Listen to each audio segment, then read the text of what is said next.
Everyone.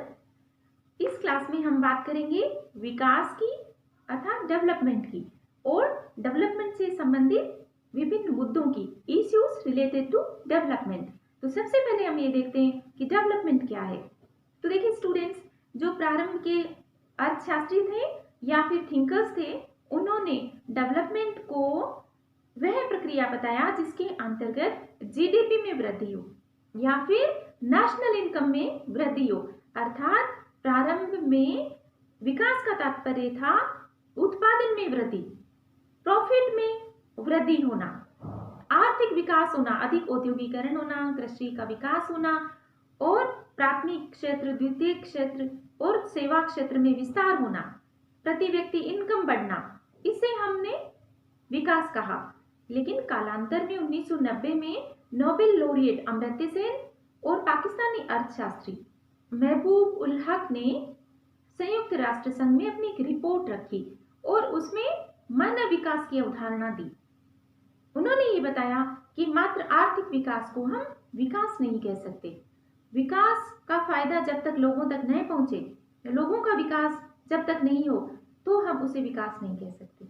इस तरह उन्होंने मानव विकास की अवधारणा दी। इस प्रकार से हम ये देखते हैं कि विकास की जो कंसेप्ट है या विकास की अवधारणा है, उसमें समय के अनुसार बदलाव हुए हैं। पहले हमने प्रारंभ में हमने आर्थिक विकास को बहुत महत्व दिया, फिर सतत विकास की बात होने लगी जिसे हम सस्टेनेबल डेवलपमेंट कहते हैं। ये सतत विकास क्या है?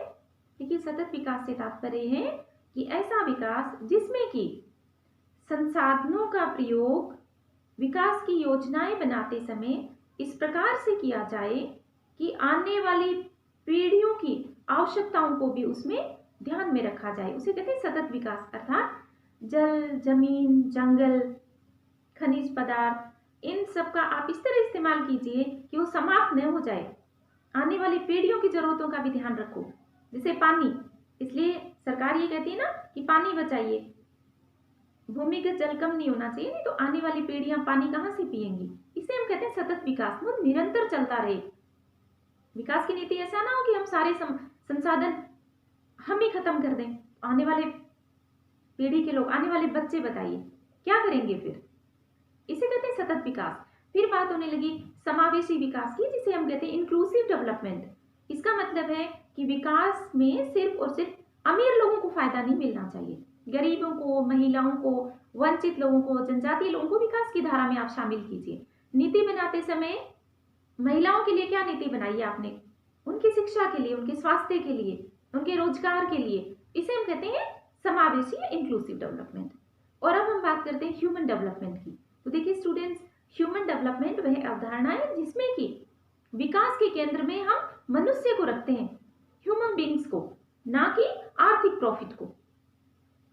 मनुष्य का वेलबींग एक केंद्रीय आइडिया होता है। मतलब विकास करने का मुख्य लक्ष्य है व्यक्ति का विकास करना, परिवारों को फायदा पहुंचाना।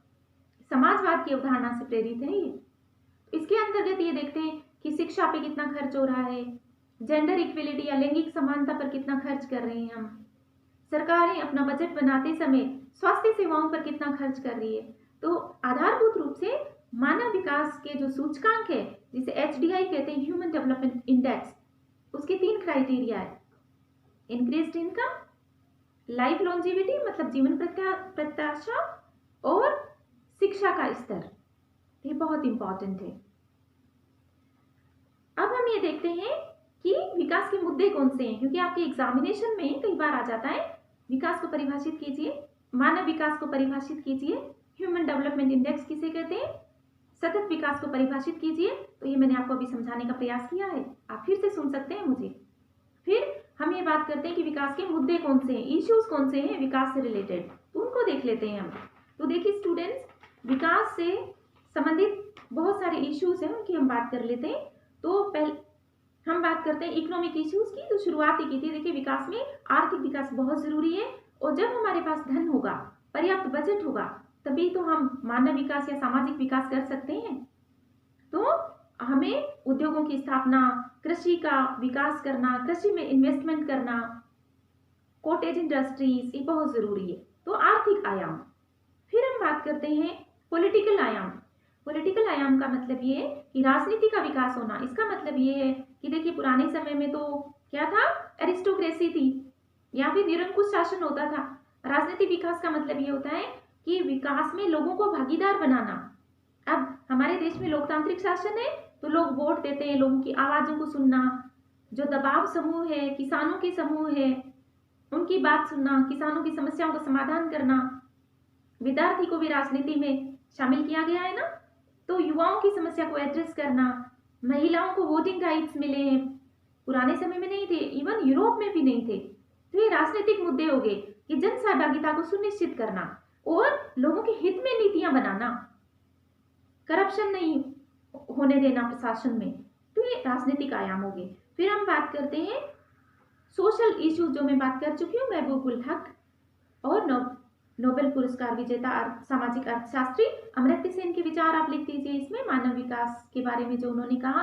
फिर इन्वायरमेंटल इश्यूज, जो मैंने सतत विकास की बात की कि ऐसा नहीं हो नदियों पर आपने बांध बना दिए, टाइगर खत्म हो गए क्योंकि फॉरेस्ट खत्म हो गया नदी पर बांध बनाने से, फॉरेस्ट खत्म हो गया तो जनजातियों के अस्तित्व की समस्या आ गई, इम्बैलेंस हो गया नेचर में, ओजोन लेयर का क्षरण हो गया। तो इन्वायरमेंटल इश्यूज को भी हमें एड्रेस करना चाहिए, क्योंकि देखिए पृथ्वी में तो बहुत पावर है, इंसान ही खत्म हो जाएगा अगर हम पर्यावरण को खत्म करेंगे। तो हमारे स्वयं के अस्तित्व के लिए, स्वयं के स्वार्थ के लिए ही हमें पर्यावरण हितैषी नीतियां बनानी चाहिए। तो इन्वायरमेंटल इश्यूज उनको एड्रेस करना चाहिए। सिर्फ अंतर्राष्ट्रीय स्तर पर पर्यावरण के संगठन या कानून बनाने से कुछ नहीं होगा जब तक कि उनको ईमानदारी से लागू नहीं किया जाए। फिर विमेन से रिलेटेड इशू, महिलाओं को बराबरी का हक देना, नीति निर्माण करते समय महिलाओं की समस्याओं को ध्यान में रखना, और गवर्नमेंट आजकल कर भी रही है। फिर बात करते हैं हम कल्चरल इश्यूज की, अर्थात विकास में ऐसा ना हो कि हमारी पहचान का संकट उत्पन्न हो जाए। विकास का मतलब हम पश्चिम से न लें, भारत के संदर्भ में बोल रही हूँ। ऐसा ना हो कि हम अनुकरण करें, पश्चिम का अंधा अनुकरण। हमारी पुरानी संस्कृति, सभ्यता, हमारी परंपराएं, हमारे त्योहार वो फलते फूलते रहने चाहिए। तो ये कल्चरल इश्यूज है कि हम दिवाली मनाएं, तो व्हाइट हाउस में दिवाली मनाते हैं तो मतलब हमारा विकास सही दिशा में जा रहा है। तो ये सब इश्यूज हैं हमारे। इक्विलिटी का इश्यू है, सब में बराबरी हो, भेदभाव नहीं हो, जेंडर इक्विलिटी हो, सबको जस्टिस मिले, मतलब सामाजिक न्याय मिले और समाज में हार्मनी रहे, सांप्रदायिक दंगे नहीं हो, नृ जातीय हिंसा नहीं होनी चाहिए, और सांस्कृतिक दृष्टि से हमें सेल्फ रिलायंस होना चाहिए, मतलब आत्मनिर्भर होने चाहिए। हम दूसरों के अनुकरण में गर्व होने महसूस करें, अपनी पहचान, अपनी अस्मिता को हम बनाए रखें एक राष्ट्र के रूप में।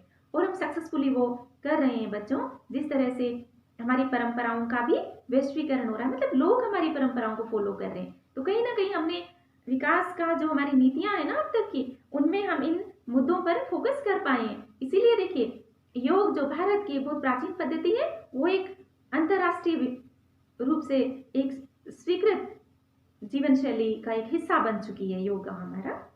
और भी बहुत सारी बातें हैं भारतीय जीवन शैली की। तो हमने बात की विकास की और विकास के विभिन्न मुद्दों की। तो आई होप आपको समझ में आया है and it will benefit you. Answer लिखते समय आपको फायदा होगा मेरे इस लेक्चर से। तो अगर आपको मैं कहूँगी रियली पसंद आया हो तो आप मेरे चैनल को लाइक कीजिए, सब्सक्राइब कीजिए और अपने दोस्तों के साथ शेयर कीजिए। Thank you so much. God bless you.